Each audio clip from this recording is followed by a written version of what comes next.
Hi friends नमस्कार जय जगन्नाथ आपण मानक स्वागत करुच्ची आपण मानकर फेवरेट चैनल अपडेट ओडिशा को। दर्शक बंधु आपण माने समस्त जानिथिबे जेमति आपनकर बीएसकेवाई कार्ड थिला ता परवर्ती आयुष्मान कार्ड एबे लागू होई सारिछि कि गोपबंधु जन आरोग्य कार्ड मध्य लागू होई सारिछि। जदि आपनकर आयुष्मान कार्ड थाई आपन को माने हॉस्पिटल रे टंका मागुचंती ताले आपण कोठी की जाई अभियोग करिवे आउ यार केमिति आपण सहायता नै परिवे ए वीडियो रे कंप्लीट डिटेल्स आपण जानि परिवे केमिति आपण अभियोग करेंगे कौन अभियोग करेंगे क्या अभियोग करेंगे टोटाल डिटेल्स डिस्कसन हम वीडियो को प्रथम शेष पर्यंत देखूँ। जदि वीडियो आपण स्किप करेंगे ताले किसी इंपोर्टेंट पॉइंट मिस करेंगे तो वीडियो को प्रथम शेष पर्यंत देखूँ। आ वीडियो भल लगुले वीडियो को लाइक शेयर करूँ और चैनल को सब्सक्राइब करी साइड रे थिया बेल आइकन को दबाई ऑल नोटिफिकेशन को ऑन कर दिंतु। दर्शक बंधु आयुष्मान कार्ड थाई हॉस्पिटल रे टंका मागिले कौन करेंगे केउठी करेंगे अभियोग। तो दर्शक बंधु आयुष्मान भारत प्रधानमंत्री जन आरोग्य योजना पीएमजे अंतर्गत आयुष्मान कार्ड थिबा लाभार्थी माने सरकारी योजना अधीन रे सामिल थिबा घरोई हॉस्पिटल गुडी करे प्रति वर्ष 5 लाख टंका पर्यंत मागणा चिकित्सा कराई परिबे।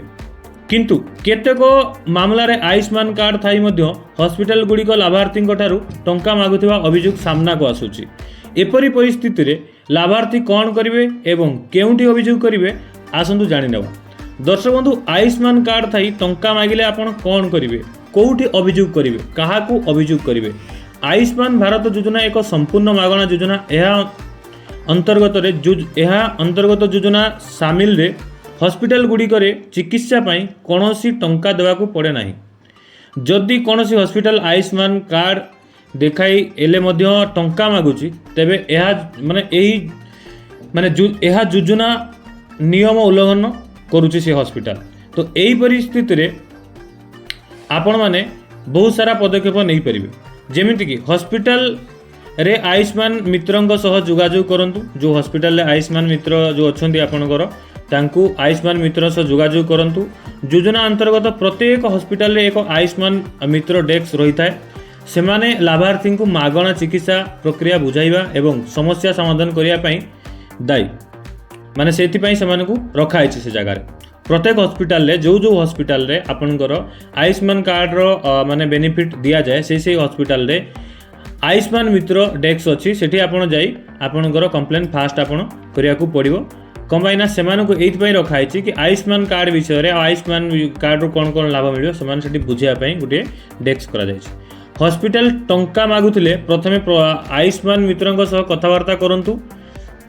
बिल रो रसीद एवं प्रमाण संग्रह करंतु। जदि हॉस्पिटल टंका नैछि तेबे बिल रसीद एवं पेमेंट स्लिप किंबा अन्य प्रमाण पत्र संग्रह करंतु। यह माने एई टाइप रो सब संग्रह कला परे अभियोग दायर करिया समय रे काम रे आसीबो। कोना एई टाइप रो जदि डॉक्यूमेंट आपण रेडी करथिबे ताले आपण जोठी भी अभियोग करिवे ताले आपण को एई सब डॉक्यूमेंट काम को आसीबो।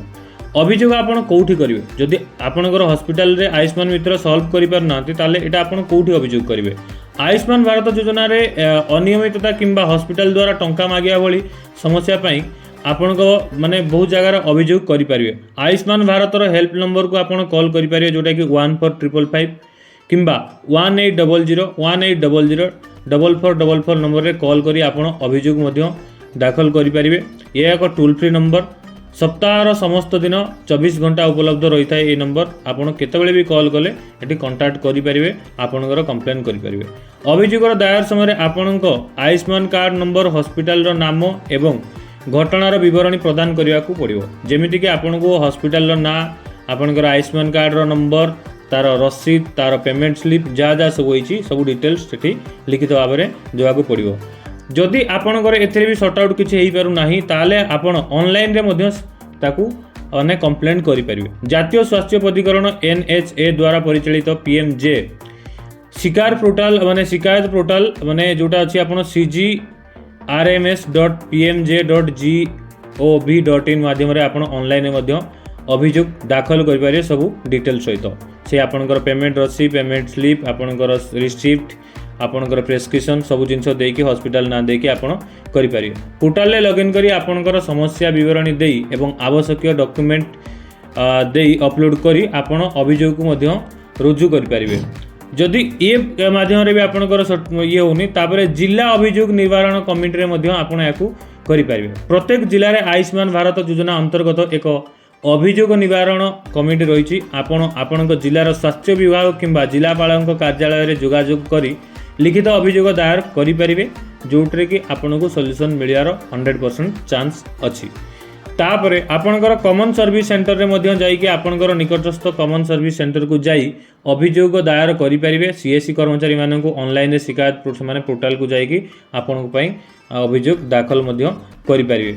ତାପରେ ବି ଯଦି ଆପଣଙ୍କର ସର୍ଟ ଆଉଟ୍ ନ ହେଉଛି ଆପଣ ସିଧା ସୋସିଆଲ ମିଡ଼ିଆକୁ ଯିବେ, ଟ୍ୱିଟର ହେଉ, ଏକ୍ସ ହ୍ୟାଣ୍ଡେଲ୍ ହେଉ କି ନହେଲେ ଆପଣ ଯେଉଁଥିରେ ବି ତାର ପେଜ୍ ହେଉ, ଫେସବୁକ୍ରେ ବି ଯଦି ପେଜ୍ ଅଛି, ଖାସ୍ କରି ଟ୍ୱିଟରରେ କି ମାନେ ଏକ୍ସ ହ୍ୟାଣ୍ଡେଲ୍ରେ ଆପଣ ଯାଇକି ଆୟୁଷ୍ମାନ NHA ବୋଲି ଗୋଟେ ମାନେ ତାଙ୍କର ଅଛି @ଆୟୁଷ୍ମାନ NHA କିମ୍ବା ଅନ୍ୟ କୌଣସି ସୋସିଆଲ ମିଡ଼ିଆ ପ୍ଲାଟଫର୍ମରେ ତାଙ୍କର ଯେଉଁଠି ବି ଥିବ ଆପଣ ସେଠି ଯାଇକି ତାଙ୍କୁ ପୋଷ୍ଟ ମାନେ ସମସ୍ୟାକୁ ପୋଷ୍ଟ କରି ତାଙ୍କୁ ଟ୍ୟାଗ୍ କରିପାରିବେ ଆଉ ସାହାଯ୍ୟ ମଧ୍ୟ ମାଗିପାରିବେ। ଜାତୀୟ ସ୍ୱାସ୍ଥ୍ୟ ପଞ୍ଜୀକରଣ ଏହି ମାଧ୍ୟମରେ ମଧ୍ୟ ମାନେ ଶିକାୟତ କରିକି ଆପଣଙ୍କର କମ୍ପ୍ଲେନ୍ ରୁଜୁ କରିପାରିବେ, ଯେଉଁଥିରେ ଆପଣଙ୍କର ଯେଉଁ ହସ୍ପିଟାଲ ଫାଲତୁରେ ପଇସା ନେଇଥିବ ତାହା ପାଇଁ ଦୃଢ଼ କାର୍ଯ୍ୟାନୁଷ୍ଠାନ ନିଆଯିବ ଆଉ ଆପଣଙ୍କର ଯେତିକି ଟଙ୍କା ଖର୍ଚ୍ଚ ହୋଇଥିବ ଆପଣଙ୍କୁ ମଧ୍ୟ ଦିଆଯିବ।